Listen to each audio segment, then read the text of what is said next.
ये है फलक का कारवां, किस्सा कहानी, जिसमें कहानीकार रचते हैं अपने मनोभाव।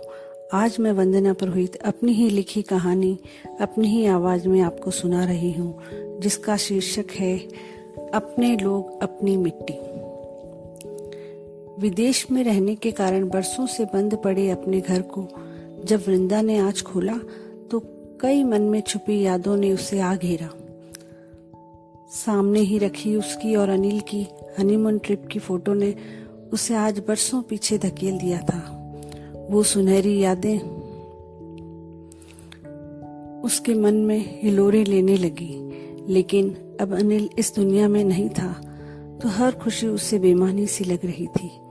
फिर भी अनिल अपने पीछे उसके लिए जीवन की हर सुविधा छोड़ गया था। 2 बेटे थे जिन्हें इतना काबिल बना दिया गया कि वो उसकी हर आवाज पर उसके लिए जो चाहे वो लाकर दे सके। अनिल के गुजर जाने के बाद वृंदा अपने बड़े बेटे के साथ विदेश चली गई, लेकिन उसकी आत्मा हमेशा अपने घर और उसकी यादों से जुड़ी रहती। वो विदेश में रहकर भी अपनी जमी और उससे जुड़ी यादों को भुला न पाई। आज उस तस्वीर पर लगी मिट्टी को पोंछ सीने से लगा, जी भर कर आंसुओं के सैलाब को उसने बहाया। आज उसके सैलाब को रोकने वाला कोई न था। जी भरकर अनिल से शिकायतें कर वो अपना अधिकार जताए जा रही थी, क्योंकि आज अनिल के सिवा उसकी शिकायत सुनने वाला और कोई न था। अपने में खोई वो तस्वीर से बतियाती जा रही थी। तुम्हें क्या हक था मुझे इस दुनिया में अपने बच्चों की जिम्मेदारी सौंप जाने का? क्या मेरे स्वप्न तुम्हारे नहीं थे कि तुम भी दादा बनो और अपने पोते पोती को गोद में खिलाओ? तुम्हारे पोते की तुतियाती बोली मुझसे पूछती है, दादी दादा हमारे साथ क्यों नहीं रहते? क्या बोलूं? उन तारों की दुनिया में ढूंढ उन्हें दूर टिमटिमाता तारा दिखा, तुम्हें मिलवा देती हूँ बस। आज घर के हर कोने में लगी तस्वीर घर लौट आने पर खुश दिखाई दे रही थी। एक तस्वीर से जुड़ी यादों को बटोरती समय का पता ही न चला। तभी डोरबेल बजी तो आंसुओं को पोंछ पीछे मुड़कर वृंदा ने देखा तो आशा हाथ में चाय की ट्रे लिए खड़ी थी। उसे देखते ही वृंदा तस्वीर को रख उसकी ओर बढ़ी तो आशा बोली, भाभी जी आप लोग यहाँ रहते थे, पड़ोस की रौनक ही कुछ और थी। आप जैसे लोग अब कहाँ हैं? सब मतलब के हैं। पड़ोसी तकलीफ में है या मजे में है, किसी को किसी से कोई मतलब नहीं। आप आ गए हो तो लगता है फिर पुराने दिन लौट आएंगे। अब आप यहीं रहेंगी ना?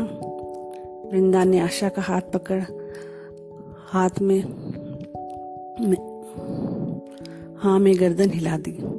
आशा का चेहरा चमक उठा, लेकिन फिर एक प्रश्न, क्या आप अकेली ही रहोगी भाभी? मुस्कुराते हुए वृंदा ने कहा, नहीं, मेरे छोटे बेटे नरेश की पोस्टिंग यहाँ कॉलेज लेक्चरर के पद पर हुई है। अब अगले महीने से उसकी ज्वाइनिंग है। फिर मैं व छोटे बेटे बहू 2 पोतों के साथ यहीं रहेंगे।